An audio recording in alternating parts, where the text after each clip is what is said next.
우리 하나님께 이 모든 박수 올려드리겠습니다. 감사합니다. 네. 한번 같이 기도하시겠습니다. 참 좋으신 아버지 하나님 감사합니다. 이렇게 아름다운 저녁에 우리 뉴스홈교회 모든 성도들 같이 모여 영광의 하나님을 찬양하게 하시고 또 이 시간은 주님께서 주실 말씀을 듣게 하시니 감사합니다. 하나님 저희 가운데 임재하시옵소서. 성령님께서 충만하시고 기름 부어 주시옵소서. 우리들에게 각각 필요한 말씀을 주실 믿사오며 모든 영광을 함께 돌리고 성령님께 모든 의탁하오니 주께서 주장하시옵소서. 예수 이름으로 기도합나이다. 아멘.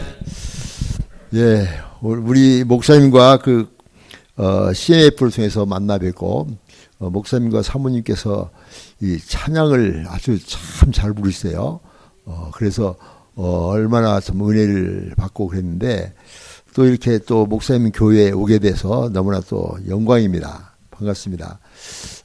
저는 하나님 은혜로 이렇게 원래 의사인데 의사는 부업이고 복음이 본업입니다. 복음. 참 하나님 은혜입니다. 제가 미국 온 지가 벌써 46년 됐어요. 46년 돼서 오자마자 저 뉴욕에서 인턴십과 레지던트를 마치면서 마취과 전문의사가 됐습니다. 그런데 저는 이제 내일 또 모레 계속 말씀드리겠지만은 왜 내가 마취과를 택했나? 그건 이제 모레 좀 말씀드리겠습니다. 하나님께서 저를 진짜 사랑하세요. 진짜 사랑하셔서 저는 하나님께 가끔 가다가 하나님 제가 뭐가 이렇게 좋으세요? 왜 저를 이렇게 좋아하세요? 사랑하세요? 이렇게 큐티하다가 물어볼 때가 있습니다.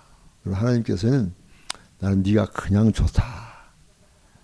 나는 너를 사랑한다. 이런 말씀을 자꾸 하시니까 저도 그냥 하나님 말씀에 은혜 받아가지고 지금 제가 어떻게 할까요? 저는요 이 의사는 아까 말씀드렸지만은 부업인데요. 이 의사가 참 중요한 직업이에요. 이 의사라는 직업을 통해서 복음을 전하는 거예요. 참 좋은 도구입니다. 예수님께서 직업이 뭔 줄 아시는가요? 라고 여러분 생각하시죠? 그런데 성경에 예수님이 목수 이런 거 한 번도 없어요. 예수님이 뭐 이불장을 짰다, 가구를 만들었다, 뭐 대패질을 했다 이런 거 없잖아요. 예수님은 스스로 말씀하시기를 나는 의사다. 나는 병든 자를 위해서 왔다. 그래서 모든 병을 다 고치셨어요. 그죠? 예수님이 사람들에게 인기가 많았잖아요. 사람들이 막 쫓아다녔잖아요. 그런데 그 예수님의 복음 때문에 쫓아다닌 것이 아니라 사실은 병을 고치라고 쫓아다닌 거예요. 병을.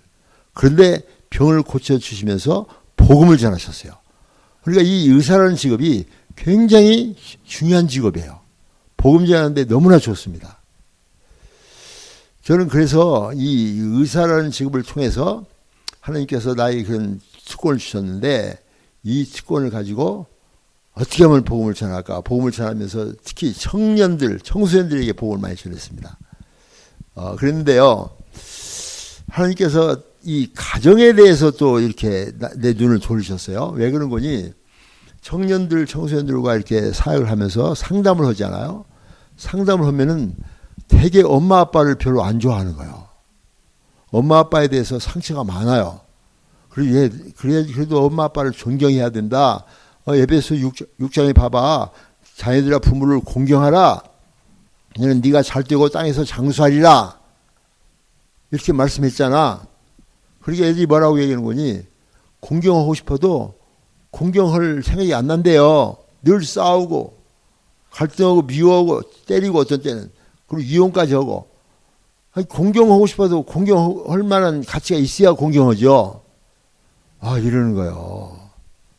그래서 이 청소년들이 복을 받아야 되는데 부모를 공경하지 않으면 네가 잘 뛰고 땅에서 장수하라 이렇게 이 말이 바꿔져서 네가 못 뛰고 땅에서 일찍 죽으리라 이런 말이 되는 거예요. 그래서 제가 가정을 차려야 되겠다. 가만히 보니까요. 제가 의사 생활을 오랫동안 해서 한국에서도 5년, 미국에서 40년 이렇게 의사 생활을 하다 보니까 모든 병이 가정에 생기더라고. 가장 스트레스 받는 곳이 가정이에요. 우리 자매님들 결혼 전에 다른 남자하고 그렇게 싸우신 일 있으세요? 결혼하고 난 다음에 그 남자하고 열심히 싸웠잖아요. 결혼 전에 자기가 상당히 괜찮은 여자라고 생각했죠? 결혼하고 난 다음에 자기가 얼마나 좋은가 알겠죠? 가장 많이 스트레스 받는 것이 가정이고, 가장 많이 죄를 짓는 것이 가정이고, 그러니까 가장 많이 병이 생기는 것이 가정인 거예요. 하나님은 이 가정을 축복하셨는데, 이 가정이 이렇게 되면 안 되잖아요. 그죠? 그래서 의사 암만 해봐도 소용없어요. 왜냐하면 실컷 치료해서 보냈더니 또 병걸이가 또 와. 또 치료해서 보냈더니 또 병걸이 또 와. 또 치료해서 보냈더니 그 다음 죽었어. 그러니까 말이에요. 의사 그 재미 하나도 없어요. 돈만 벌지 별로 의미가 없어. 진짜 치유는요, 진짜 치유는 제가 보니까요, 우리 인간이란 것은 이 몸으로만 되어 있는 것이 아니라 영과 혼과 육으로 되어 있습니다. 데살로니가전서 5장 23, 24절 보면 우리는 영과 혼과 육으로 구성되어 있다. 그래서 우리는 전인격체예요. 몸만 건강하다고 해서 정신이 왔다 갔다 하면 미친 거예요. 그죠? 그렇잖아요. 피검사, 엑스레이 다 정상이요. 돌았어. 근데 몸도 건강하고 정신도 건강해. 근데 영이 죽었어. 하나님 모르는 거예요. 지옥 가는 거예요. 아하.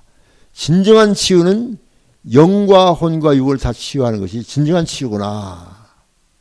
그렇게 믿게 된 겁니다. 그래서 그 모델이 누군가 봤더니 예수님이세요. 예수님은 의사신데, 여러분, 예수님께서 병을 다 고치고 난 다음에 네 병이 다 나았다 가라 그러십니까? 고개를 끄덕이는 분이 있어요. 그런 분은 우리가 좀 돌봐드려야 됩니다.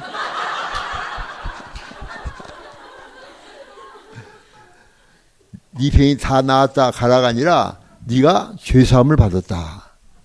네가 구원받았다.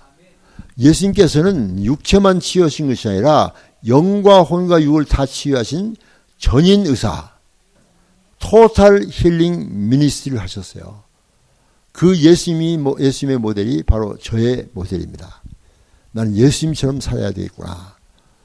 암만 돈을 많이 벌고 부자고 떵떵거리고 몸도 건강하고 하지만은 예수 안 믿으면 다 지옥 가는 거예요. 지옥 있습니다. 무섭습니다. 그러니 하면 안 돼요. 우리는 진정한 건강한 사람이 되려면 영혼육이 다 건강해야 돼요. 그런데 가장 기본적인 것이 가정입니다. 가정. 가정에서 가장 많이 죄를 짓고 가정에서 가장 많이 스트레스 받고 가정이 지옥이 해버리면은 이 땅에 살지만 벌써 지옥을 지금 준비하고 있는 거 아닙니까? 그래서 저는 여러분들이 이 자리에 오셨는데 혼자 사시는 분도 혹시 있을 것이고요. 혹시 이혼한 분도 있을지 몰라요. 또 지금 결혼하려고 준비하고 있는 분도 있을 수 있고, 여러분 어떤 상황이든지 간에 관계없습니다. 저는 이번 부흥회가 가정을 살리는 부흥회가 되기를 원합니다. 그래서 여러분이 가정이 살아나야 돼요. 왜냐하면 이 가정이 우리 모든 인간 공동체의 가장 기본적인 공동체입니다. 여기서부터 시작하는 거예요. 가정에서부터 시작해서 그 다음 사회로 가고 교회로 가고 국가로 가고 전 세계로 가잖아요. 가정이 기본이에요. 이 가정이 무너지면 모든 게 다 무너지는 거예요. 그렇죠? 우리 가끔 텔레비전에 나오잖아요. 월요일 건물, 막 10층 건물을, 한 10층 건물을 없애버리고 그래서 재건축을 하잖아요. 근데 10층 건물 부술 때 어떻게 부수죠? 강정 막 한 100사람이 올라가서 10층 다 꽃갱이로 때려 부시고, 그 다음 9층 때려 부시고, 그 다음 8층 때려 부시고, 그러죠? 이때를 고개를 끄덕이는 사람은 어떻게 해야 돼요? 돌봐줘야 돼요. 그럼 바보들이 하는 짓이에요.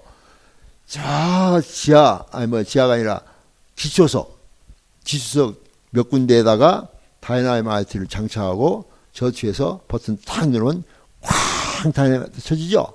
그러면 순간적으로 그냥 먼지가 벌써 일어나면서 먼지가 샥 할 때 보면 평지가 돼버렸어.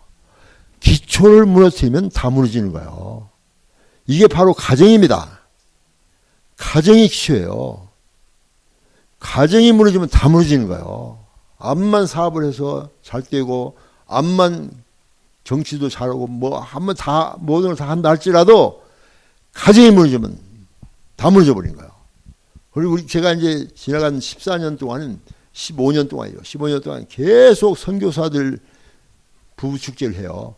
우간다에도 가서 했고 막 저기야 막 케냐 그다음 저기 뭐 남아프리카 그다음 뭐 중국, 러시아, 필리핀, 호주 그다음 전 세계 살아다니면서 가정 축제를 하는데 그 중에서 선교사들 다니면서 해요. 왜냐하면 선교사들이요 가정이 무너지니까 선교가 다 무너져 버리더라고. 와, 사탄은 선교사들을 공격하는데 선교사를 공격하는 것이 아니라 그 가정을 공격합니다. 그럼 다 무너지는 거예요. 그래서 제가 가정을 살리자. 이 교회도 마찬가지입니다. 교회도 여러분들 지금 어느 상황에 있든지 간에 여러분 지금부터 다시 시작해야 돼요. 지금부터 다시 시작합니다. 여러분 지금 살고 있는 것보다도 훨씬 더 행복한 삶이 여러분 앞에 기다리고 있어요. 문제는 여러분이 그것을 그렇게 하기로 결정하느냐 안 하느냐에 따라서 다른 거예요. 그럼 어떻게 결정하는가? 말로만 결정하면 안 돼요. 오늘 이번 집회를 통해서 전부 여러분 들어보십시오. 저는 그 확신하고 있는 거예요. 이게 이론적으로 어디 대학에서 박사학위 받아가지고 이론 얘기하는 거 아닙니다. 저는 삶을 얘기하는 거예요. 저는 우리 아내와 결혼한 지 지금 얼마나 됐겠어요? 얼마나 됐을까요? 40년. 50년이 넘었습니다. 결혼한 지 50년이 넘었고 저는 그동안 한 번도 아내를 바꿔본 일이 없어요. 계속 제 아내와 같이 살고 있고 지금도 저 뒤에 앉아 있어요.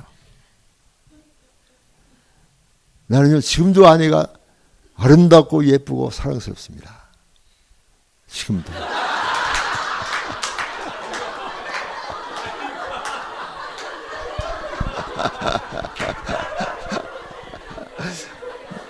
네, 아니 괜찮아요.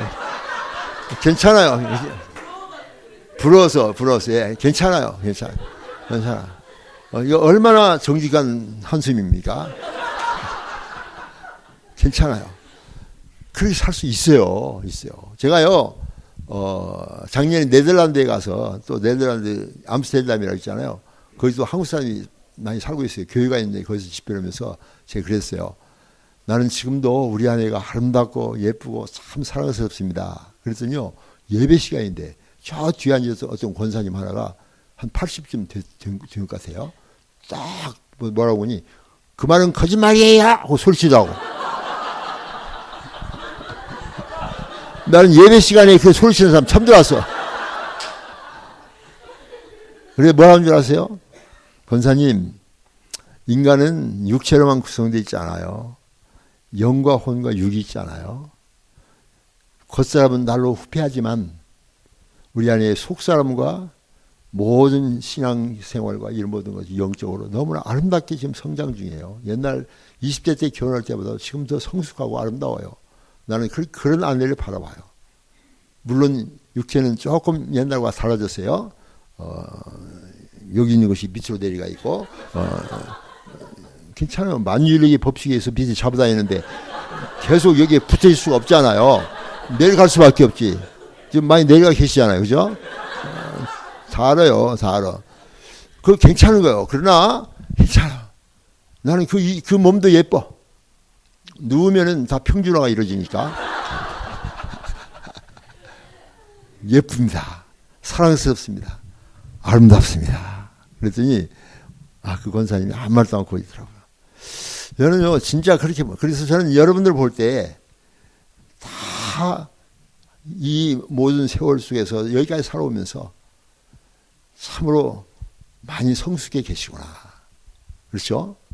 성숙해있죠. 그죠? 옛날 10대, 20대 때보다도 그때는 좀 더 얼굴이 이뻤잖아요. 그러나 하나님은 그 얼굴만 보는 것이 아니라 전체를 보세요. 가정이 행복해야 됩니다. 가정이 행복하면 늙지를 않는 거예요. 그래서 저는 내 느낌이 청년 같아요. 그래서 사람들 나보고 영원한 청년이라고 별명을 짓습니다. 그 믿어요. 왜냐면 나는 청년이고 우리 딸이 50살이거든요. 그러니까 우리 딸하고 나하고 같아 보니까. 왜 그런가? 가정이 화평합니다. 왜 그럴까요? 우리가 문제가 없을까요? 많습니다. 계속 여러분 들어보시면 아실 거예요. 그러나 우리는 내 안에 있는 나를 이 모습을 보는 것이 아니라 예수님을 통해서 보고, 나도 제 아내를 예수님을 통해서 보면 아름답고 귀엽고 사랑스럽고, 어떤 때 보면 아프다고 할 때 보면 너무나 마음이 뭐라 할까 짠하고요. 그렇죠? 그래서 기도해요. 지금도 허리가 아프다고 다리가 저린다고 그래요. 그럴 수밖에 없지. 그동안 애들 셋 키우느라 얼마나 고생했는데, 그죠? 좀 아프게 돼 있어요. 괜찮아요. 나이가 들면 그래요. 그렇지만 기도하는 거예요. 그래서 점점점 더 건강해질 수 있으리라고 믿고 기도하고. 그래서 저는 이번에 이 가정을 중심으로, 그래서 이 부흥회는 가정 부흥회입니다.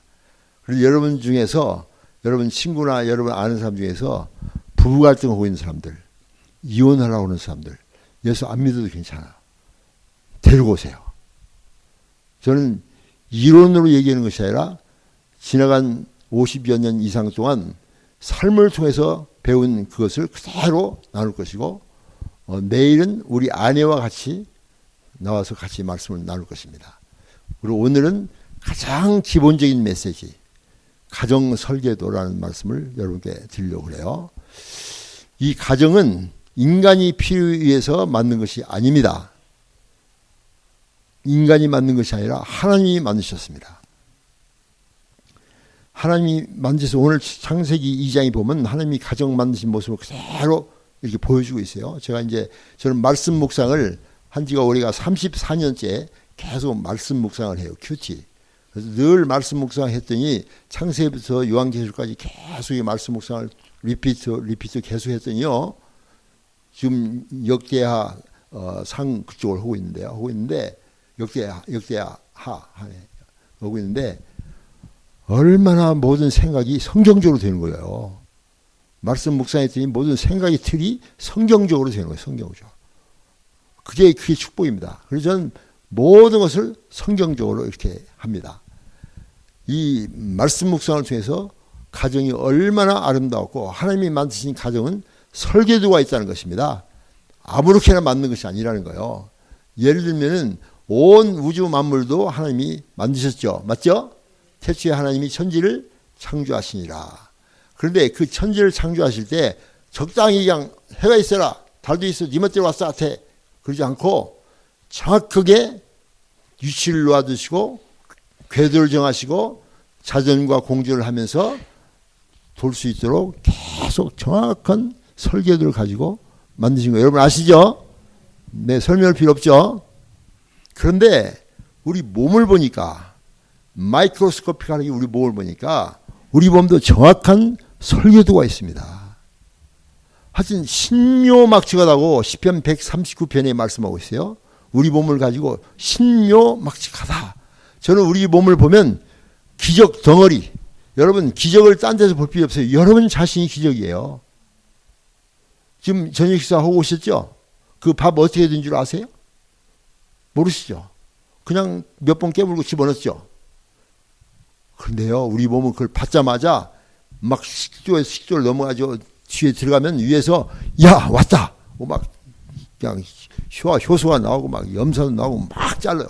막 잘라서 이렇게 그냥 소화가 안 되니까 짝지 자르는 거예요. 자르는데 막 자르는데 아직 다 안 자르는데 또 들어오는 거예요. 또 지금 한국 사람 밥 빨리 먹잖아요. 또 들어와. 또 들으니까 막 자르다가 힘드니까 너 밑으로 내려가. 그 12장에 딱 하면 12장에서는 또 막 담즙 나오고 최장에서 막 그냥 효소가 나와서 막 자르고 막 밀어냅니다. 또 들어와 또 밀어 또 밀어. 그러니까 저 밑에 있는 것은 우리 나가자. 있을 데가 없다. 그래서 지금 많이 빼고 왔죠. 그리고 막 에너지를 저장을 하는데 너무나 많이 먹으니까 저장소가 없어. 그래서 할 수 없이 배에다 저장합니다. 배가 많이 나오셨죠 지금? 그게 저장소예요. 저게. 살 빠지면 배부터 없어져 이제. 저장한다고. 이 모든 일을 하면서 완전히 뇌에서부터 시작해서 발끝까지 모든 것이 일사불란하게 우리 몸을 건강하게 유지하고 있는 거예요. 기적 덩어리입니다. 신묘막측합니다. 옆에 분들이 말씀하세요. 당신은 하나님의 기적 덩어리입니다. 여러분 얼마나 여러분이 훌륭하고 얼마나 여러분이 귀하고 귀한 분인 줄 아십니까? 그걸 알아야 돼요. 하나님이 여러분을 만드셨어요. 기적 덩어리로 만드셨어요. 하나님은 나를 만드신 분, 나를 가장 많이 알고 계시며, 하나님은 나를 만드신 분, 나를 가장 깊이 이해하신단다. 하나님은 나를 만드셨고 나를 다 아세요. 하나님 나를 사랑하세요. 그래서 하나님 나를 사랑하신단다. 어떤 상황에서는 너를 보호하신단다. 와. 여러분 이 찬송을 지은 분이 뭐더라? 한동대 교수이세요. 무슨 교수의 교수인데 그분이 저 이제 친한데 가끔 이름 잊어버려요.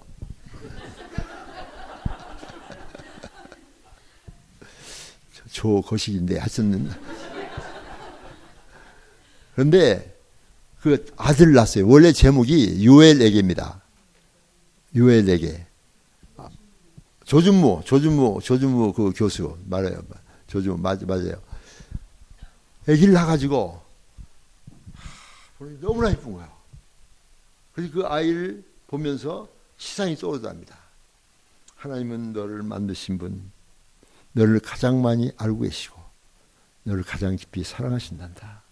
그런단다 그러잖아요. 그 아들을 보고 그러면서 그 찬송이 너무나 많은 사람들에게 공감이 돼서 유명한 지금 복음성가로 불려지고 있잖아요.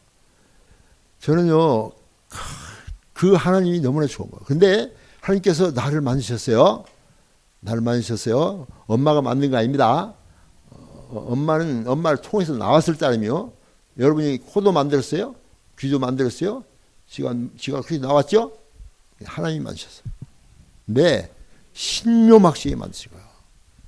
저는 이제 의사니까, 특히 마취과 의사니까 머리끝에 발까지 다 수술해봤잖아요. 수술해봤는데 그것도 국제적으로 백인, 흑인, 황인종 막 미국에서 헌돈 비치에서 다 해봤는데 똑같아. 칼라하고 크기만 다르지 똑같아요. 미국 사람이라서 뭐 백인이랑 흑인이라고 다른 거 아니에요. 똑같아요. 심장 다 왼쪽에 있고 전부 다 뭐 눈, 코, 귀 있고 귀도 2개 있고 다 똑같아요. 왜냐? 하나님 만든 디자인이 똑같아. 저 한국 울산에서 만든 현대 자동차나 알라바마에서 만든 현대 자동차가 똑같습니다. 왜냐? 디자인이 똑같아요. 하나님 만드셨어요. 저절로 됐다면 가지각색일 거 아니에요. 하나님이 정확하게 만드셨어요. 그런데 그렇게 만드신 하나님께서 또 우리 가정을 만드셨어요. 설계도가 있는 거예요. 설계도가. 아무렇게나 만든 것이 아니에요. 그 설계도를 해야 됩니다. 여러분이 자동차 아무리 요즘 뭐 제네시스 90 렉서스 벤츠 BMW 막 타고 다닌다 할지라도 그 아무리 좋은 차를 할지라도 10만 달러 막 20만 달러 준다 할지라도 그 브로셔대로 해야 됩니다. 설계도대로. 그렇죠? 휘발유값이 비싸다고 휘발유통에다 물 집어넣어버리고 그냥 오일 체인지인데 그냥 쓰레기 집어넣어버리면 아무리 좋은 차도 고장나죠? 안 가죠? 설계도 대로 해야 돼요. 여러분 부부 만나셨잖아요. 여러분 부부 베스트입니다. 그보다 더 좋은 사람 없어요.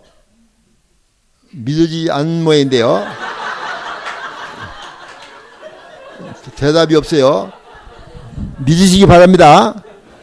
그 신분의 그 정도면 좋은 거예요. 좋은 거예요. 여러분의 배우자 진짜 좋은 사람입니다. 한번 바꿔봤으면 이런 생각을 한 번도 안 해본 사람 손들 필요 없어요. 바꾸면 안 됩니다. 이미 바꾼 사람은 할 수 없고 앞으로 바꾸지 마요. 바꾸지 마요. 바꿔봤자 더 나쁨을 걸려요. 첫 번째 것이 좋습니다. 그리고 그 몸매에 데려갈 사람도 없습니다. 그냥 잘 고쳤어야 돼요. 어떻게? 하나님 설계도 돼요. 이렇게 하면 여러분 가정은 행복합니다. 저는 확실한 거예요. 그래서 여러분들이 이제 하나님 설계도를 지금부터 한번 보겠습니다. 설계도 해야 되는 게 설계도가 있어요. 성경에. 자, 하나님께서 제일 태초에 모든 만물을 지으시고 맨 마지막에는 하나님의 형상을 닮은 남자와 여자를 창조하십니다. 그렇죠? 한 남자와 한 여자, 두 남자 두 여자를 창조하지 않으세요? 한 남자 한 여자 창조하세요. 이것이 창조 섭리입니다. 동성연애는 안 되는 거예요. 남자끼리 여자끼리 안 되는 겁니다. 한 남자와 한 여자를 딱 창조하세요. 그런데 먼저 남자를 먼저 창조하세요. 그죠? 그렇죠? 이제 창세기 여러분 다 아시죠? 그러니까 제가 이제 질문을 대답하세요. 남자를 먼저 창조하시는데 하나님께서 모든 마음을 창조하시고 난 다음에 보기에 좋았다, 보기에 좋았다, 보기에 좋았다 그러세요. 근데 창조하시고 난 다음에 보기에 좋지 않다 한 게 있어요. 뭘까요? 누가? 그렇죠. 남자가 혼자서 에덴 동산에서 혼자 빈들거리고 돌아다니는 모습을 보시고 하나님이 기분이 나쁘셨어. 저것이 왜 저렇게 혼자 왔다 갔다 하는 거? 보기에 좋지 않다. 그러시고 난 다음에 하나님께서 이 남자를 불쌍히 여기가지고 여자를 창조하시는데 창세기 나와요. 보세요. 18절에 요 하나님이 이르시되 사람 남자라는 뜻이죠. 혼자 사는 것이 좋지 아니하니 내가 돕는 배필을 지으라. 맞아요? 틀려요? 틀려요? 잘 읽으셔야 돼요. 큐티를 하면은 그 말씀을 빼놓고 큐티하면 안 됩니다. 사람이 혼자 사는 게 좋지 아니하니 내가 돕는 배필을 지으라. 맞아요? 틀려요? 틀려요. 어떻게 틀리죠? 그렇죠. 바로 그것을 빼놓으면 안 돼요. 그가 누굽니까? 남자입니다. 그래서 여자는 남자를 위하여 창조된 거예요. 성경대로 옵니다. 지금 여자는 남자를 위하여 창조됐습니다. 그리고 여자의 사명은 돕는 배필입니다. 그리고 남자는 뭘까요? 남자는 에베소 5장 23절 보면 남자는 여자의 머리요. 머리란 것은 authority, 권위가 있고 헤드십, 리더십이 있다. 지도력이 있다. 남자는 여자의 머리고 여자는 남자의 돕는 배필이고 여자는 남자를 위하여 창조됐어요. 성경대로입니다. 자, 이 말씀을 들으면서 우리 자매님들 은혜가 되고 감동이 되고 나는 남자를 위하여 창조되고 내 머리는 남편이고 나는 돕는 배필이다. 감동이다 하시는 분 손 들어보세요. 아무도 손 안 드네. 지금 살짝 열이 난다. 그것도 소리 안 들고 대단히 기분이 나쁘다. 하나님이 여자를 무시하는 것 같다. 대단히 지금 기분 나쁘신 것 같아요. 손 아무도 안 들어요. 우리 남자분들 좀 기분이 좋으시죠? 예. 무식해서 그렇습니다. 하나님을 오해하는 거예요. 하나님을. 이 말씀을 잘 들어요. 저는요, 말씀을 묵상하면서 제일 처음 말씀 묵상의 그 시조가 어떻게 되느니 하나님은 누구신가? 예수님은 누구신가? 성령님은 누구신가? 그리고 나는 누군가? 이것부터 시작하는 거예요. 말씀 묵상할 때. 그래서 그 말씀 속에 나오는 하나님, 예수님, 성령님, 그리고 나의 모습은 무엇인가를 보면서 계속 나와 적용을 시키는 겁니다. 그러면서 변화되는 건데, 그래서 말씀을 깊이 묵상을 해요. 근데 이 말을 언뜻 들으면은 여자들이 열나는 거예요. 남자들은 기분이 좋고. 하나님을 오해한 겁니다. 왜 오해하는가? 이 말씀을 들으면서 우리들은 우리 고정관념이 있어. 무슨 고정관념이거니? 남존여비 사상이요. 그렇죠? 남존여비가 뭐죠? 남자들은 존귀하고 여자들은 비천하다. 그게 19세기 때 얘기고 20세기 와서는 남자들이 존재하는 한 여자들은 비참하다. 근데 21세기 와서는 또 바꿔줬어. 남자들이 존재하기 위해서는 여자들의 비율을 맞춰야 된다. 비로소 자매님들 얼굴이 밝아졌어요.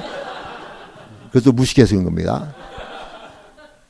이런 세상적인 고정관념은 버리셔야 됩니다. 우리 성경 읽을 때는 그냥 백투더 바이블 해서 그냥 성경에서 적나라하게 주님을 만나서 내 고정관념 선입관 다 버리고 묵상을 해야 되는데 이 말씀을 읽으면서 대부분 사람들이 여자분들이 기분이 나쁜 거예요.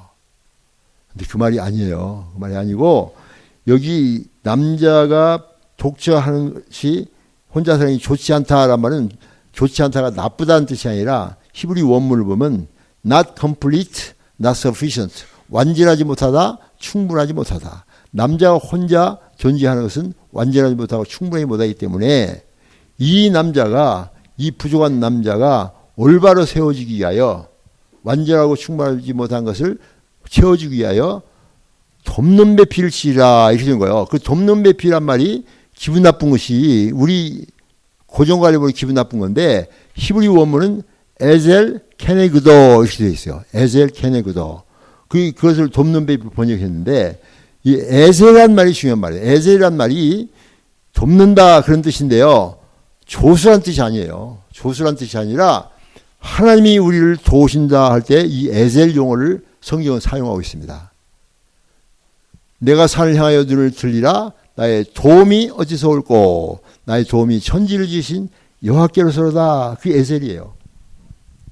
사무엘상 7장 12절에 보면 하나님께서 여기까지 도우셨다. 그걸 뭐라고 그러죠? 에벤 에셀. 에셀은 하나님이 우리를 도우시는 거예요. 그런 도움이에요. 그것을 삼위일체로 거하시는 하나님께서 인간 혼자 있는 걸 보시고 하나의 또 인간 여자를 만드시고 하나님이 하신 에셀 역할을 여자에게 주신 겁니다. 여자가 훨씬 똑똑한 거예요. 그래서 그렇지 않아요. 목사님이 성도들을 돕고 엄마 아빠가 어린아이를 돕고 교수님이 학생을 돕고 그런 뜻이에요. 그리고 여자들이 돕는다는 뜻은 여자가 더 똑똑하다는 얘기입니다. 왜 그런 거 아는군요. 의학적으로 보더라도 그런데 창조 순서를 볼 때도요. 광물질서부터 만들다가 그 다음 물 만들고 식물 만들고 그 다음 동물 만들고 맨 마지막에는 하나님의 형상을 지닌 가장 하나님께서 만드신 최고의 걸작품 사람을 만드시는데 사람 중에서도 여자가 더 최신형이란 말이에요. 최신형이 좋아요? 구형이 좋아요? 최신형이 좋죠. 자동차도 최신형이 더 좋지 않아요? 옵션도 더 많죠. 작년치보다 올해 내년치가 옵션이 훨씬 많아요. 차가. 그리고 여자들이 옵션이 남자보다 더 많습니다. 뇌나 창자나 이런 건 똑같지만은 생식기에 보면 딱 차이가 나. 남자는 밖에 주렁주렁 매달려 있고 여자는 아무것도 없어서 남자가 더 많은 것처럼 보이지만 남자는 그것밖에 없어요. 여자는 배꼽을 딱 복강경 없이 뚫고 뱃속을 들어가 보면 저 밑에 남자는 방광과 창자밖에 없는데 여자는 방광, 창자는 기본으로 있고 그 앞에 자궁이 있죠. 나팔관 있죠. 난소가 있죠. 붙잡고 인대들이 있죠. 옵션이 많다니까 밑에. 그래서 여자의 아랫배가 튀어나오는 것이 그 옵션 때문에 그런 거예요. 많아요 옵션이. 그렇죠. 이 가슴도 이게 옵션이요. 이게 운동 많이 했더니 튀어나온 거예요 이게. 그냥 옵션입니다. 근데 문제는 옵션 많은 자동차가 고장이 잘 나지 않아요? 그리고 여자들이 다병장수합니다. 병은 많은데 또 오래 살아. 왜 오래 사는가? 재료가 좋아요, 재료가. 남자는 뭐를 만들었죠? 흙으로. 여자는 본차이나. 훨씬 재료가 좋아요. 훨씬 재료가 좋아서 여자들이 남자보다 훨씬 이쁘죠? 어디 가나, 어느 날 가든지 여자가 훨씬 이뻐요. 그죠? 그래서 여자들은 참 예쁘고, 왜냐, 재료가 좋으니까. 여자들은 다 어느 날 가든지 간에 화장을 다 합니다. 우리 자매들 다 화장하고 왔잖아요. 그죠? 화장 않고 와봐요. 너 미쳤냐? 그럽니다. 남자들이 화장하고 와봐요. 너 미쳤냐? 그럽니다. 하나님께서 여자는 예쁘니까 화장하라고 수염도 다 뽑아버린 거예요. 생각해보세요. 실컷 화장했는데 수염이 튀어나와봐. 재밌어요? 황당하죠? 하나님께서 여자를 이쁘게 만들고 더 잘 만드셨어요. 내가 이런 얘기를 하니까 어떤 자매가 예배 끝나고 난 다음에 장로님 이런 예화도 한번 사용하세요. 이게 뭔가요? 그랬더니 남편하고 아내하고 한국에서 공중 목욕탕에 갔답니다. 그러잖아요. 목욕탕에 갔는데 누가 먼저 목욕을 끝내고 밖에 나와서 기다리고 있을까요? 남편. 얼마 동안? 1시간 동안. 여자들은 공중 목욕탕 갈 때 이만한 도구를 많이 들고 가요. 하여튼 설 것이 많은 것 같아요. 왜 여자는 목욕탕에 오래 있고 남자들은 빨리 나올까요? 여자가 쉴 때가 많아서 그럴까요? 그것이 아니래요. 왜 그러냐 그랬더니요. 남자들은 뜨거운 목욕탕에 오래 앉아 있으면 흙으로 만들어가지고 흙이 다 풀어져. 생존의 위협을 느낀답니다.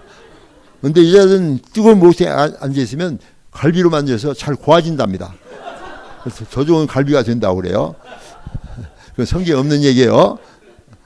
여자가 남자도 결코 열등하지 않습니다. 구별은 되지만 차별하지 않습니다. 구별은 되지만 차별하지 않아요. 갈라디아서 3장 28절 보면 남자나 여자나 종이나 자유자나 헬라인이나 히브리나 그리스도 예수 안에서 다 하나요 동등하다고 선포합니다. 맞죠? 그래서 크리스찬이 있는 나라들은 다 남녀 동등합니다. 우리 여자들을 더 보호해 주죠. 한국 가니까 장례에 모이신 신사숙녀 여러분 그러더라고요. 근데 미국에서는 뭐라고 하죠? Ladies and gentlemen. 차이가 나죠. 한국은 유교 사상이 있어서 여자를 무시하는 거예요. 그죠? 신사숙녀 여러분. 근데 미국에서는 Ladies and gentlemen. 그렇죠? 여자를 존중해 주는 거예요. 보호해 주는 겁니다. 자, 그래서 이 성경 말씀은 결코 여자를 무시하는 얘기 아니다. 돕는 배필이라는 것은 조수란 뜻이 아니라 지혜로운 거예요. 그래서 남자를 잘 도와서 온 세상을 정복하고 다스릴 수 있는 능력이 여자에게 된 겁니다. 제가 이제 결혼 생활을 오래 하면서 확실히 깨닫는 게 뭔거니 아내 말을 듣는 것이 신상에 유리하구나 이걸 깨달았어요. 진짜 아내 말이 지혜로운 말이 많습니다. 물론 잘 골라서 드려야 돼요. 가끔 헛소리도 자주 하고 그러지만은 말을 많이 하니까 중간에 헛소리도 많이 있더라고. 그러나 결국 아내 말이 옳은 말이에요. 되게. 나는 그 돕는 배필 역할을 돕는 배필의 은혜를 촉촉히 받고 있습니다. 자, 그래서 이 말씀이 여자를 무시하는 얘기 아니라는 걸 아시겠죠? 예. 구별은 되지만 차별하지 않는다. 멋있잖아요. 한번 따라서 해볼래요? 남자와 여자는 구별은 되지만 차별하지 않는다. 다 하나님의 거룩한 하나님의 형상을 지닌 하나님의 아들과 딸입니다. 그게 이제 우리 가정의 기본이 돼야 돼요. 가정의 부부는 상하관계가 아닙니다. 동정한 관계인데 구별이 있는 거예요. 여성의 역할이 있고 남성의 역할이 있고 남자든 테스토스테론 호르몬이 있고 여자든 에스트로겐 호르몬이 있고 달라요. 호르몬이. 그것이 여자의 특성을 나타내고 남자의 특성을 나타내고 이것이 전부 다 합해가지고 서로 보완해서 아름다운 가정을 이루는 것입니다. 그런데 가정이 어려운 이유는 뭐니? 서로 컴피티션, 경쟁하는 거예요. 남편은 아내를 누르려고 그러고 아내는 남편을 누르려고 그러고 그래서 뭐 서로 누르려고 싸우다가 파탄이 일어나고 어려운 일이 생기는 것이 이 세상의 모습인데 우리 크리스찬들은 성경대로 서로 돕고 사랑하고 자 그래서요 하나님께서 이제 여자를 만드시는데 여자를 만들기 위해서 남자를 어떻게 하시죠? 네? 잠들게 하지 않아요. 성경을 자세히 읽어보세요. 여러분 자꾸 성경을 잘못 읽는데 성경을 읽으면 남자를 잠들게 하지 않습니다. 그렇죠. 바로 역시 선교사님은 다르시네. 깊이 잠들게 했습니다. 잠만 자면은 갈비뼈를 뽑을 때 깨겠어요? 안 깨겠어요? 여러분 잠자는데 누가 갈비뼈를 뽑아? 그냥 자요? 아침에 일어나서 갈비뼈 하나 없네 그래요? 그런 사람 돌봐줘야 돼요. 아파요, 아파. 그렇죠? 그래서 하나님께서는 아담을 잠재운 것이 아니라 깊이 잠재우세요. 죽음의 직전까지 가는 거예요. 그게 바로 마취입니다. 하나님은 최초의 마취과 의사시고 저는 그 후배가 됩니다. 하나님이 하신 최초의 의술은 마취술입니다. 그리고 외과 수술을 하셨어요. 직업을 가더라도 멋있는 직업이죠. 하나님이 하신 마취술을 제가 지금 하고 있어요. 근데 이게 뭔군요. 이걸 또 아셔야 됩니다. 아담이 깊이 잠들었다는 것과 그리고 갈비뼈를 뽑았다는 것이 무엇에 해당되니 마가복음에 보면 예수님께서 십자가에 못 박히시잖아요. 못 박히시는데 못 박히실 때 아침 9시부터 저녁 3시까지 십자가에 못 박혀 고통을 당하시다가 돌아가십니다. 그게 바로 깊이 잠든 거예요. 깊이 잠든 건데 그때 로마 병정이 갈비뼈를 찌릅니다. 옆구리. 그래서 물과 피가 흘러나오죠. 그러면서 예수님께서 이제 그 깊이 잠드실 때 갈비뼈가 열리는 거예요. 그리고 예수님이 이제 3일 만에 깨어나시죠. 깨어나시면서 교회가 만들어집니다. 그때. 그렇죠? 그게 바로 신부예요. 남자의 갈비뼈가 열리고 그 갈비뼈를 통해서 신부가 만들어지잖아요. 만들어지면서 그 둘이 한 몸이 되지 않아요. 그것이 바로 에베소 5장 32절입니다. 남편과 아내의 관계를 설명하면서 서로 사랑하라, 남편과 사랑하라, 복종하라 이런 얘기하면서 32절에 이것이 그리스도와 교회와의 관계다. 이게 신비한 비밀이다. 이렇게 거의 말씀하시는 거예요. 그러니까 예수님의 죽으심과 부활하심으로 통해서 교회가 만들어지잖아요. 그런데 예수님은 교회를 신부라고 얘기합니다. 아담이 깊이 잠들고 죽음 가까이 있을 때 갈비뼈를 뽑고 여자를 만지고 깨어나니까 신부가 생기잖아. 이 첫 번째 아담과 두 번째 아담의 비슷한 거죠. 이것을 에베소에서는 신비하다. 신비하다라고 이렇게 설명하고 있습니다. 에베소 5장 23절에. 자, 근데 여기서 또 한 가지. 왜 갈비뼈를 뽑았을까요? 그 많은 뼈 중에서 왜 갈비뼈를 뽑았을까요? 많으니까? 답은 이것입니다. 주석가들이 얘기하는 거예요. 어거스틴도 얘기하고 헬린 매스도 그런 얘기를 했는데 뭐라고 보니 머리뼈를 뽑지 않냐는 이유는 아내가 남편 머리 위로 올라가지 말라고. 혹시 남편 머리 위에 올라가 계시거나 올라갈 계획이 있는 분들은 이 시간을 기해서 포기하시기 바랍니다. 머리에 올라가 봤자 미끄러져. 머리가 많이 빠져서 더 잘 미끄러져. 그래가지고 대형 사고가 생깁니다. 아내는 남편의 머리가 아닙니다. 근데 왜 또 발바닥 뼈를 뽑지 않았을까요? 발바닥 뼈가 많은데 그 이유는 남편이 아내를 짓밟지 말라고. 아내를 짓밟거나 때리거나 괴롭히거나 안 됩니다.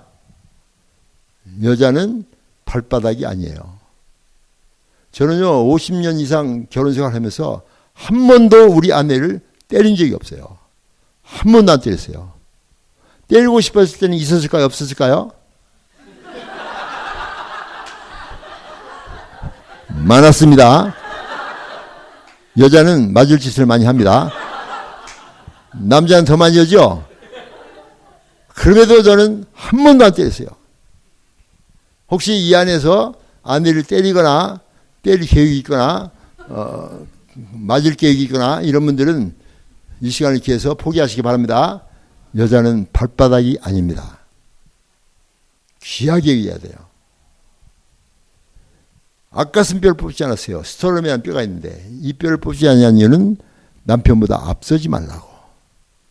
등뼈를 뽑지 않았습니다. 남편보다 뒤처지지 말라고.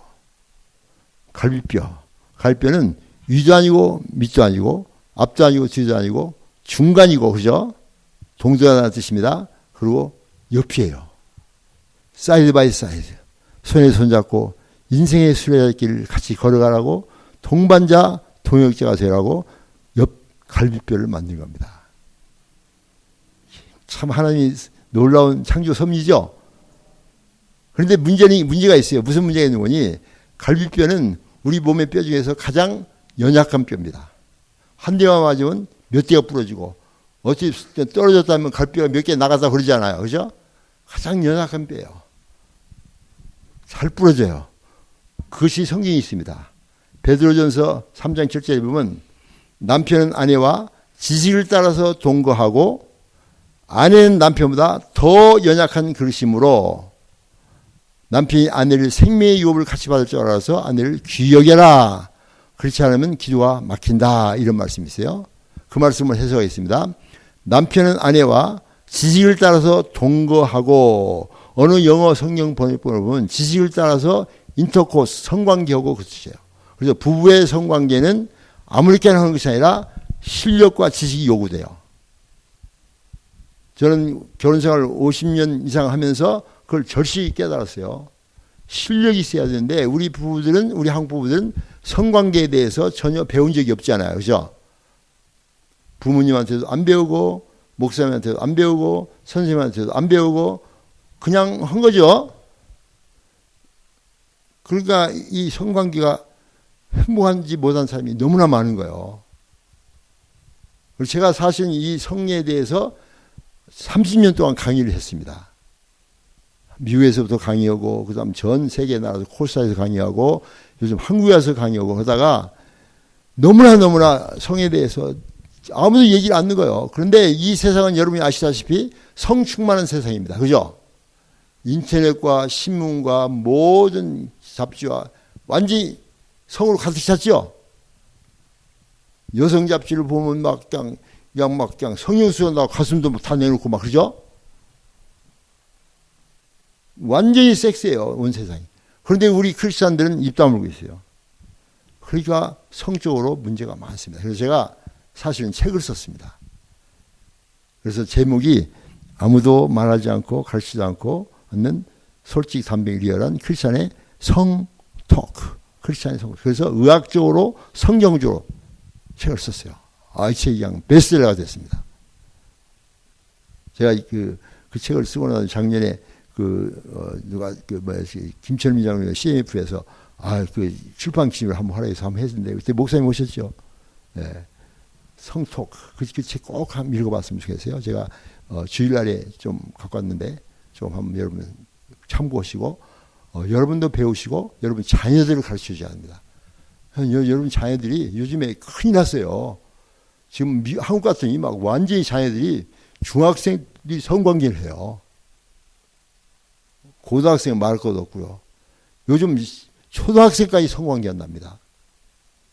큰일 났어요. 근데 이 부모님들이 안 가르쳐 주는 거예요. 왜 안 가르쳐 주는 거니? 부모님들이 몰라. 배운 적이 없어요. 그래서 제가 사실은 그 강의를 지금 계속 미국, 한국과 전 세계를 다니면서 강의를 하고 다니는데 최고로 인기 있는 강의가 바로 그 강의입니다. 청년들에게는. 여러분들 꼭 한번 보시고요.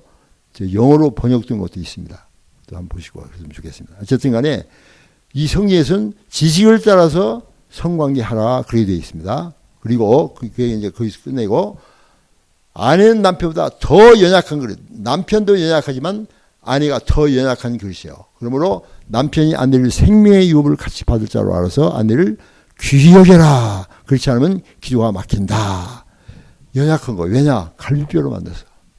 잘 부러져요.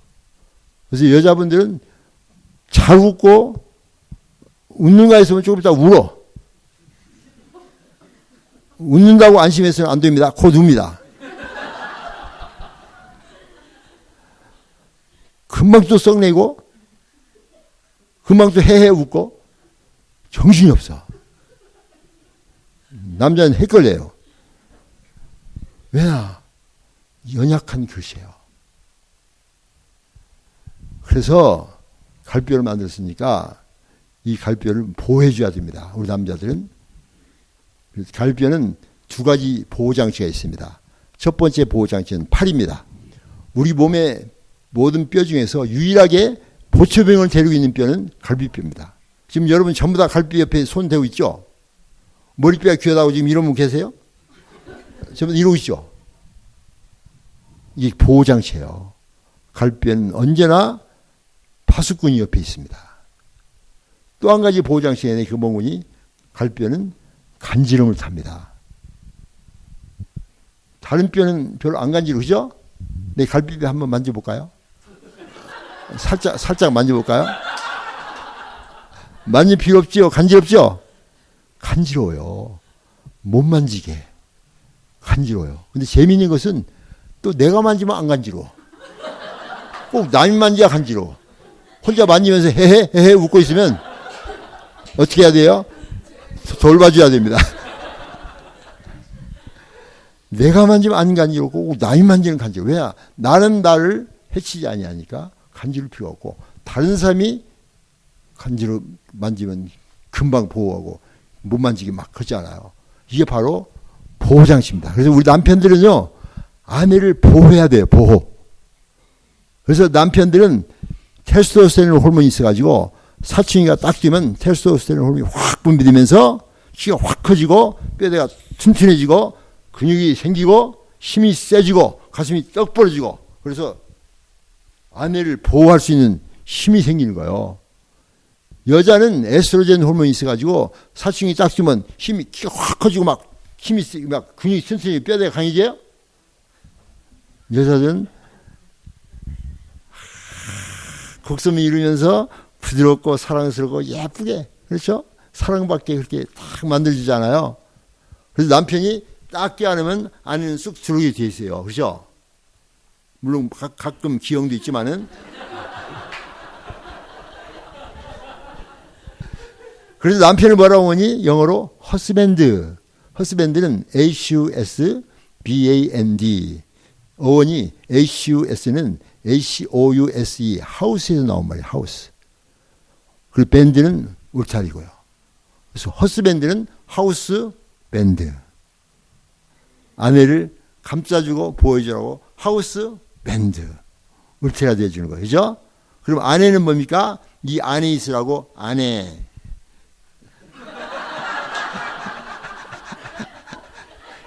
이게 다 설계도란 말이에요. 그냥 맞는 것이 아니라. 그래서 남편들은 아내를 보호해줘야 됩니다. 사랑해줘야 됩니다. 지켜줘야 됩니다. 저는요, 제 아내 결혼하면서 뭐라고 했더니 나는 당신을 내 아내로 맞이하면서 이 세상에 30억의 여자를 포기한다. 멋있잖아요. 그 뒤로 지금까지 50년 동안 한 번도 내 아내에게 배반한 적이 없어요. 지금도 내 아내를 지금 사랑하고 있잖아요. 그 뒤로 우리 아내가 만나고 결혼한 다음에 더 예쁜 여자, 멋있는 여자 만났을까요? 못 만났을까요? 많이 만났습니다. 포기했어요. 당신만 내 여자. 멋있잖아요. 우리 남편들이 이래야 됩니다. 그렇죠? 여기 이제 앉아 계신 분 중에서 부부끼리 있으면은 남편이 아내에게 말씀하시기 바랍니다. 당신만 내 여자야.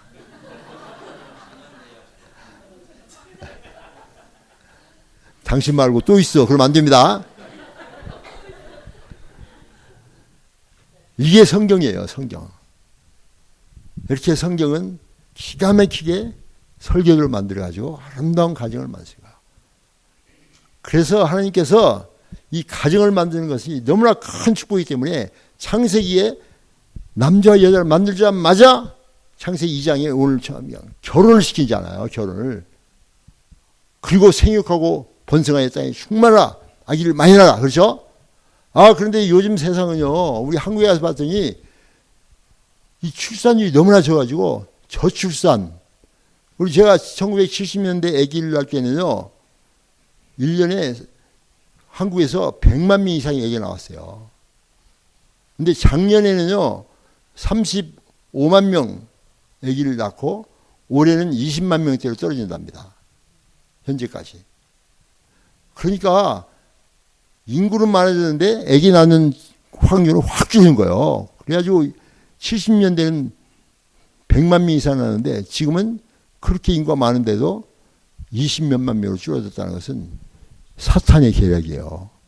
저출산은 아기를 못 낳게 하는 거예요, 사탄은. 왜냐? 하나님께서는 성경에서 말씀하셨잖아요. 결혼시키고 난 다음에 생육하고 번성하여 땅에 충만하라. 아기를 한 명, 두 명 낳으면 인구가 줄어듭니다. 3명 이상 낳아야지 인구가 늘어나는 거예요. 그래서 저도 3명이고 우리 목사님도 3명이고 그 지혜로운 자들은 다 3명 이상인데 아직도 1명, 2명 난 사람들은 지금 사탄에게 지금 속은 거예요. 그래서 1명, 2명 난 분은 회개하고 오늘 밤이라도 당장 아기 낳기 작전으로 들어가야 됩니다.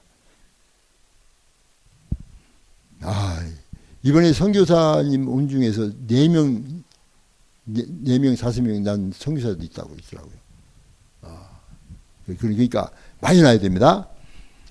아브라함에게서 크게 3개의 종교가 나왔어요. 첫 번째가 유대교, 두 번째가 기독교, 세 번째가 모슬렘교예요. 다 창세기를 인정합니다. 근데 유대교와 모슬렘교는 아기를 많이 낳습니다.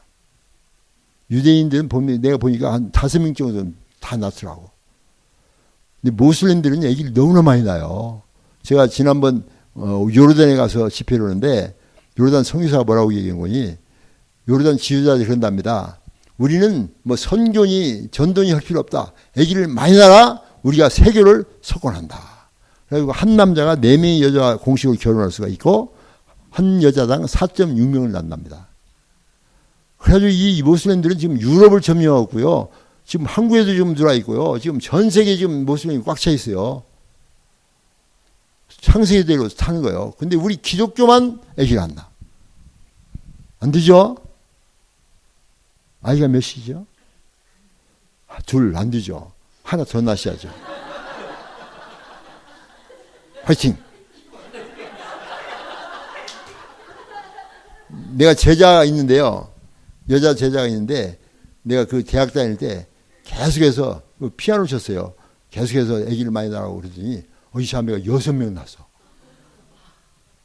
6명. 더 낳고 싶었었대요. 그런데 6명 낳고 이제 병원에 이제 있는데 큰딸이 오더니 엄마 상의할 일이 있어요. 뭐냐 그랬더니 엄마 저를 불쌍히 여기세요. 동생들 키우느라고 힘들어요. 근데 그 자매가 뭐라는 줄 아세요? 1명, 2명 낳을 때가 제일 힘들었대요. 3명 이상 나니까 지들이 알아서 다 크더래요. 그래서 그냥 재밌더래요. 더 날라고 그러던데 큰딸 때문에 그냥 거기서 그만뒀다고 하더라고. 1명, 2명 낳을 때가 제일 힘들어요. 3명 이상 나면 지들이 알아서 키워요. 그 얘기 많이 나는 사람 얘기 들으면 알아요. 그럼 5명, 6명 나봐요. 그냥 완전히 부모님들 이름도 몰라도 돼요. 그냥 알아서. 옛날 우리 그랬잖아요. 우리 막 7명, 10명 이렇게 낳았잖아요. 옛날에. 그러죠? 그때 애들 이름 다 기억합니까? 영숙인데 명숙이, 진숙이, 상숙이 하다가 명숙이가 결려.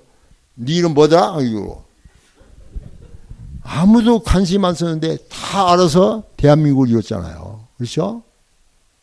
그러니까 늦둥이 하나 꼭 낳으십시오. 우리 집사님 김 지사님 보니까 늦둥이를 낳더라고. 좋죠? 얼마나 좋아요. 그렇게 하시기 바랍니다. 자, 하나님께서 여자를 그렇게 만드시고 축복하셨습니다. 그리고 두 사람을 결혼을 시키십니다. 그래서 남자한테 여자를 데려오죠.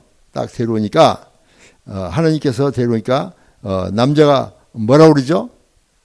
이 여자를 본 거예요. 이 인간의 최초의 언어, 최초의 말이 여기 나옵니다. 인간 역사에서 최초의 말, 처음으로 한 말. 그 말이 뭔 줄 아시죠? 뭐라고 그러죠? 아담이 하와를 보고 이는데 뼈 중에 뼈요, 살 중에 살이다. 극찬입니다.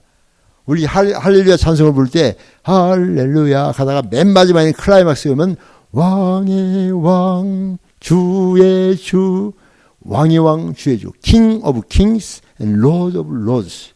극찬이요. 예수님을 극찬하는 거예요. 왕의 왕, 주의 주. 그것이 바로 여기에 나온 겁니다. 뼈 중에 뼈, 살 중에 살. Bone of bones and flesh of flesh. 막 아내를 보고 그냥 극찬하고요. 당신은 내 뼈 중에 뼈요, 살 중에 살입니다. 인간 최초의 언어. 우리 성교사님 한번 아내에게 한번 그 말 한번 해보실래요? 네. 좀 힘드시겠지만 한번 해보시기 바랍니다. 당신은 아멘. 너무나 멋있죠? 그 뒤에 성교사님도 한번 해보실래요?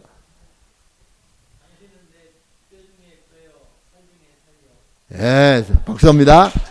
자, 이 앞에 계신 분도 빨간 옷 입으신 분도 부부시죠? 예? 예? 부부시죠? 예, 아내에게 한번 그 말 해보십시오.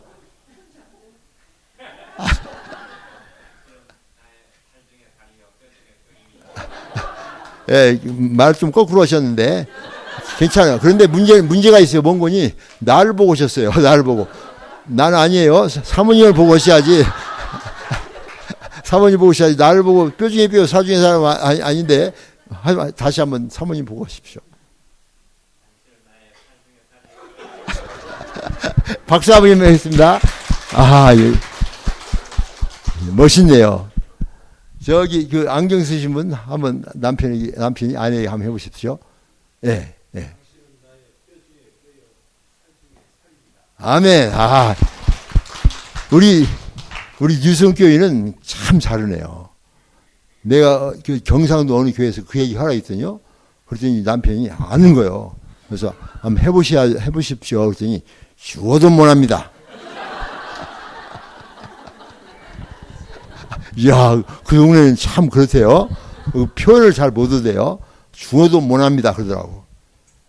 그래서 죽을 결심을 하고 십자가를 지는 마음을 가지고 해보십시오. 그러더니 집에 가서 오겠습니다. 여러분, 우리 아내에게 그 말 하시기 꼭 바랍니다. 그리고 감동의 모습으로 탁 깨어나지면서 당신은 내 뼈 중에 뼈요, 살 중에 살입니다. 순서를 살 중에 살이 아니라 뼈 중에 뼈를 이렇게 그래서 뼈 중에 뼈, 살 중에 살이 꼭 이렇게 하시기 바랍니다. 왜냐하면 아내들은요 귀가 예민해서 귀를 듣기를 원해요. 다 암시롱 그러면 안 됩니다. 아는 것이 아니라 그 말 듣기를 원합니다. 우리 자매들 맞습니까? 틀립니까? 맞죠? 자꾸 해야 돼요. 그래서 저는 그냥 우리 아내 예쁘다, 멋있다, 매력적이다. 날이 갈수록 당신은 멋있어진다. 늘 그래요. 너무나 멋있죠. 그러니까 우리 아내들은 꼭 그 말 듣기 원합니다. 독일 시인 하만사인이 이런 시를 썼어요. 부르지 않는 노래는 노래가 아니고 울리지 않는 종은 종이 아니고 표현되지 않는 사랑은 사랑이 아닙니다. 울리지 않는 종은 종이 아니고 부르지 않는 노래는 노래가 아니고 표현되지 않는 사랑은 사랑이 아닙니다. 꼭 표현하시기 바랍니다. 특별히 아내에게 많이 사랑한다, 예쁘다, 멋있다, 매력적이다, 젊어진다. 그리고 꼭 미장원 갔다 오면 반드시 코멘트를 하셔서 와 미장원 갔다 왔네. 10년은 젊어 보인다. 한 번은 우리 아내가 미장원 갔다 왔는데 머리 이상하게 깎았더라고요. 그때 내가 뭐라 했니? 오늘은 참 개성적으로 깎았네. 근데 아내가 머리를 입양 갔다 왔는지 옷을 좋고 입었는지 화장을 잘했는지 전혀 모르고 나 배운 거 없어? 그러면 밥이나 줘. 그럼 아내는 열이 나가지고 밥은 무슨 밥, 반찬은 무슨 반찬, 저 냉장고 구석에 있는 이것이나 처먹으라고 확. 아내들은 듣기를 좋아합니다. 청각이 예민해요. 맞죠? 우리 자매님들 젊어 보이네, 예뻐 보입니다, 화장이 참 멋있게 했습니다, 옷이 참 어울리네, 이렇게 들으면 기분 좋아요, 나빠요? 좋죠. 그리고 남편이 그 얘기 해줍니까, 안 해줍니까?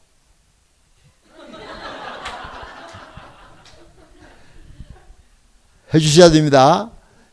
이게 바로 우리 이런 집회를 통해서 변화된 모습이에요. 여러분 변화되셔야 됩니다.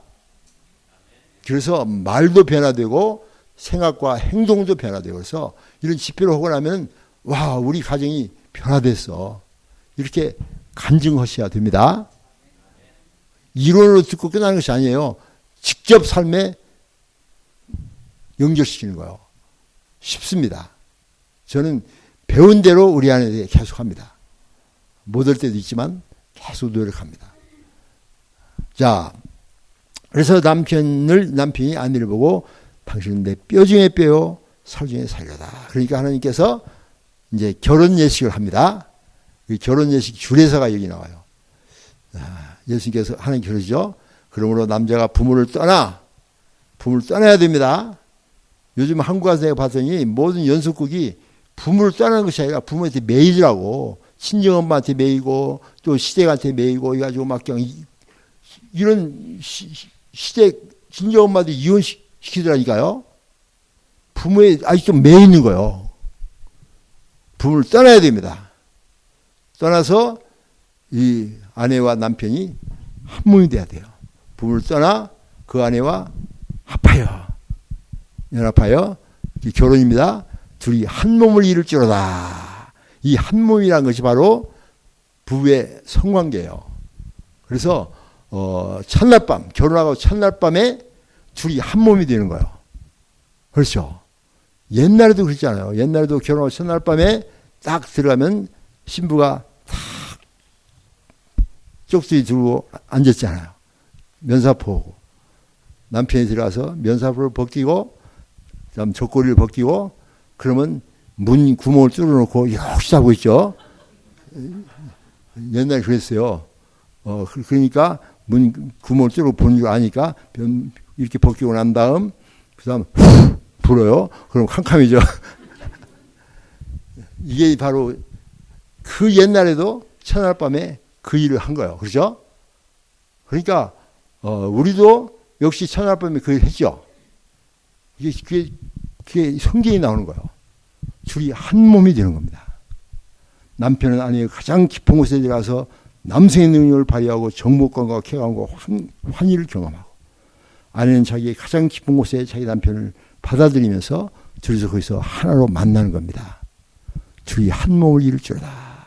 그랬더니 두 사람이 벌거벗었으나 부끄러워 아니하니라. 이게 성경이에요.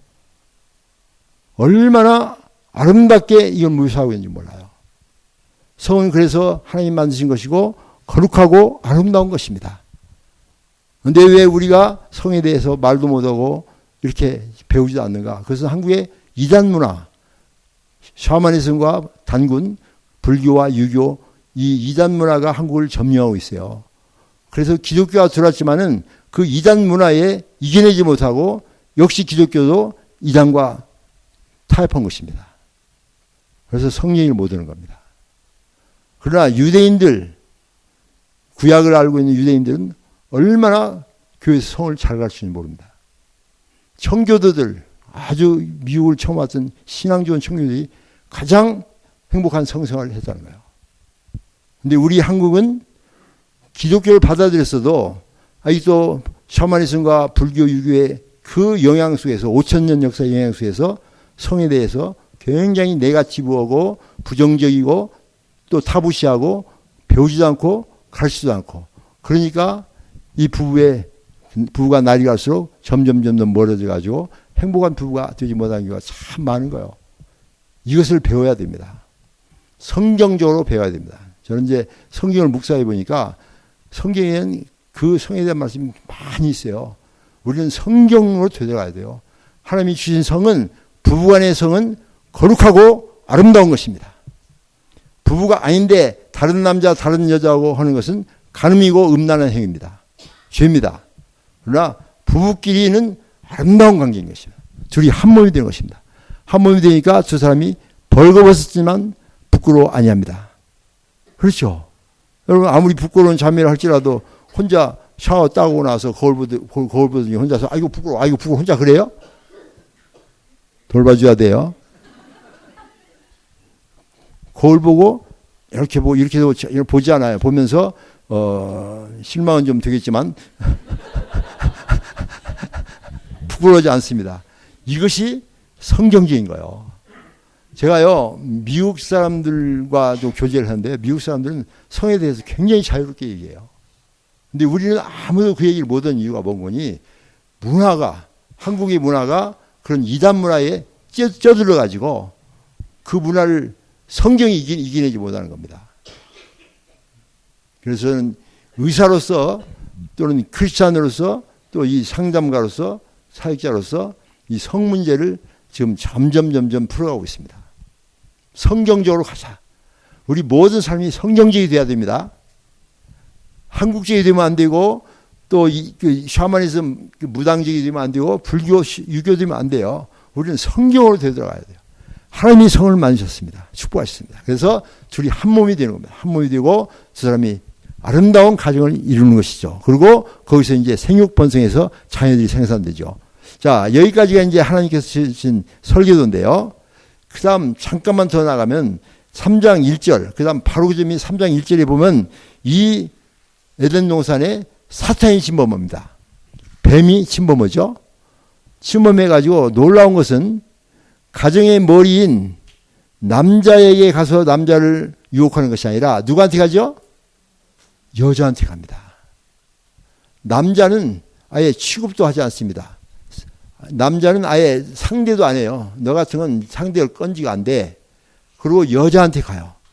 여자한테 가서 여자를 유혹합니다. 이 여자가 보암직도 하고 먹음직도 하고 지혜롭고 할 만큼 탐스럽기도 하고 그런 유혹에 넘어지는 거예요. 여자가 넘어지면서 그 금단의 실과를 따먹습니다. 하나님께서 명령하시기를 이 시간 따먹지 말라고 그랬는데 하와가 유혹에 넘어가서 따먹는 거예요. 그러고 남편에게 갖다 줄 때 남편이 여보 이거 하나님 먹지 말라고 그랬잖아. 어째서 이걸 먹는 거야? 당신 하나님 법을 어기지 않았어? 먹지 마. 그랬죠?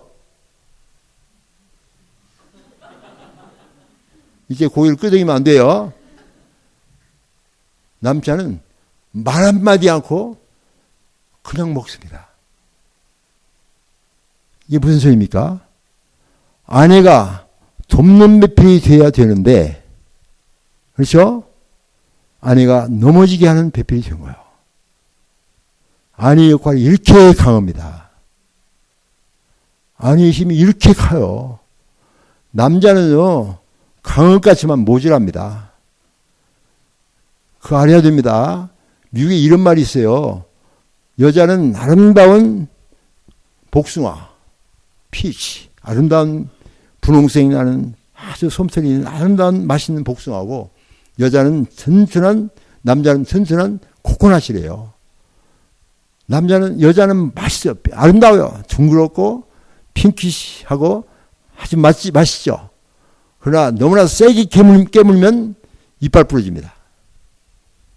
복숭아 속에는 무시무시한 강한 씨가 들어있어요. Don't bite it too hard. Otherwise you will break your teeth. 여자는 약한 것 같고 아름다운 것 같지만 속에 무서운 것이 들어있습니다. 남자는 코코넛이에요. 튼튼해요. 하와이에 가면 코코넛 인슈런스가 있대요. 위에서 떨어지면 머리 깨진대요. 그렇게 튼튼해요. 그런데 코코넛을 깨면은 nothing but juice. 아무것도 없고 물만 있어. 남자는 튼튼하고 강한데 일단 깨지면 물밖에 없어요. 여자는 부드러운데 너무나 세게 깨물면 이빨 부러져요. 여자가 강합니다. 그거 아셔야 됩니다. 여자가 강해요. 그래서 그 모질한 남자를 잘 키워서 에셀 역할을 해서 리더가 되게 만들고 세상을 정복하고 이 땅을 디벨롭 시키라고 하나님께서 여자를 주신 거예요. 여자 삶이 이렇게 큰데 이 여자가 남자를 넘어뜨리게 하는 장본이 된 거예요. 사탄은 여자만 무너지면 남자는 자동이라는 걸 이미 알고 있어요. 그래서 남자는 아예 취급도 않고 상대도 않고 여자한테 와서 여자를 유혹하고 여자가 넘어지니까 도망가 버리는 거예요. 그리고 하와는 남편에게 이 실과를 먹게 해서 남자는 말 한마디 않고 먹어. 얼마나 모질한 거 알겠죠? 여자가 그렇게 강합니다. 제가 그걸 보면 의사로 보면 알겠는데요. 여자 애기 낳잖아요. 애기 낳으면요. 정상분만은 500cc의 피를 쏟아요. 저항줄기 수술하면 1000cc 피가 나옵니다. 여자 보면은 4000cc밖에 안 돼요, 피가. 근데 1000cc 피를 흘리고도 여자는 끄떡없이 돌아다녀. 남자는요, 1000cc 피 흘리면 금방 기절해버립니다.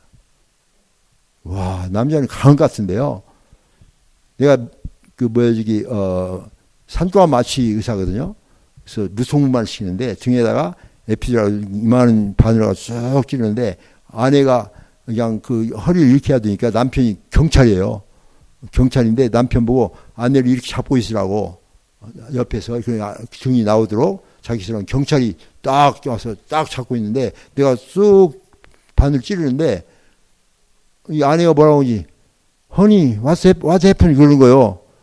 봤더니 남자가 탁 쓰러져가 눈이 휙 돌아가지고 기절해 있어, 기절. 바늘을 보더니 경찰이.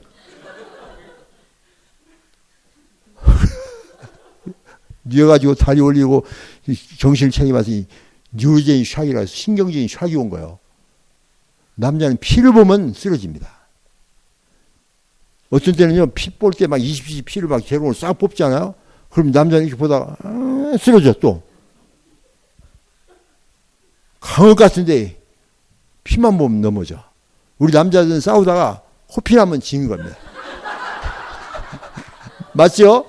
누가 코피 나면 그냥 진 거예요. 그죠? 근데 여자들은 피 같은 건 뭐, 아무렇지 않아요. 매달 보는 피인데 뭐, 이거 보고 관찰하고 있어, 관찰하고. 그리고 전혀 천춘해요. 여자가 강합니다. 그래서 큰 교회 가보면 장로님들은 별로 없어. 권사님들만 그냥 왕창 그냥. 그렇죠. 그래서 이제 결론인데요. 우리 아내들은요, 남편이 강한 것 같지만 약하다는 걸 아셔야 됩니다. 남편을 돕는 배필 해주셔야 됩니다. 격리해 주시고, 늘 칭찬해 주시고, 그리고 늘 존경해 주십시오. 그래야 돼요. 그래야 남자가 힘이 나는 거예요. 아내에게서. 예를 들면 벽에다 못을 박는데 단단해서 잘 안 박히잖아요. 그리고 아내가 여보 이 못 좀 박아주세요. 남편이 가서 막 못을 박기는 박는데 단단해서 못이 좀 삐뚤어지게 박혔어. 여기서는 지혜로운 아내와 모질한 아내가 납니다. 모질한 아내는 뭐라고 하니? 여보 이게 못 좀 이게 뭐라고 박았어? 이게 삐뚤어졌잖아요. 못도 제대로 못 박고 칠칠 맞게. 남자가 돼가지고 이게 뭐예요? 뭐. 남자가 뭐라고 합니까? 네가 박아라 하면서 다시는 안 박아줍니다. 근데도 지혜로운 아내는 뭐라고 합니까? 와 당신은 못도 이렇게 예술적으로 박았네. 피사의 사탑처럼 살짝 휘어지게. 어떻게 당신은 못도 이렇게 예술적으로 박어? 우와 이 근육 놀랍다 멋있다. 남편은 기분 좋아가지고 다음날도 망치하고 못을 들고 다니면서 못 박을 때 또 어디 있어? 못 박을 때 또 있어? 이게 남편이에요. 아시겠죠? 남편은 칭찬과 격려와 인정과 존경을 해주면 남자는 남성성이 살아납니다. 그래서 굉장히 큰 일을 합니다. 그러면 아내는 뭘까요? 아내는 귀가 예민하고 피부 민감도가 많아 10배나 강해서 늘 아내한테는 내가 당신을 보호하겠다. 당신을 사랑한다. 당신이 참 예쁘다. 멋있다. 당신밖에 없어. 하면서 그 아내를 보호해주고 사랑해주고 대화해주고 공감해주고 이러면 아내는 와 우리 남편 최고야. 생명을 바치면서 내 남편을 사랑해야지. 이렇게 생각하는 겁니다. 우리 자매들 맞습니까? 틀립니까? 맞죠. 우리 남편들 맞죠? 아까 그게 그죠? 칭찬과 격려해주면 힘이 나죠? 네. 이렇게 부부가 하는 거예요. 저는 제 아내를 늘 예쁘다고 그러고 우리 아내는 저를 늘 존중해주고 그렇게 우리 부부는 이렇게 50년을 지금도 살고 있는 거예요. 성격 차이는 무지무지 많습니다. 내일 좀 더 얘기하겠어요. 근데 내일은 우리 아내와 같이 올라와서 얘기할 겁니다. 여러분 지금 어떤 환경에 처해있든지 간에 혼자 사시든 또 이혼했건 또는 재혼했건 관계없어요.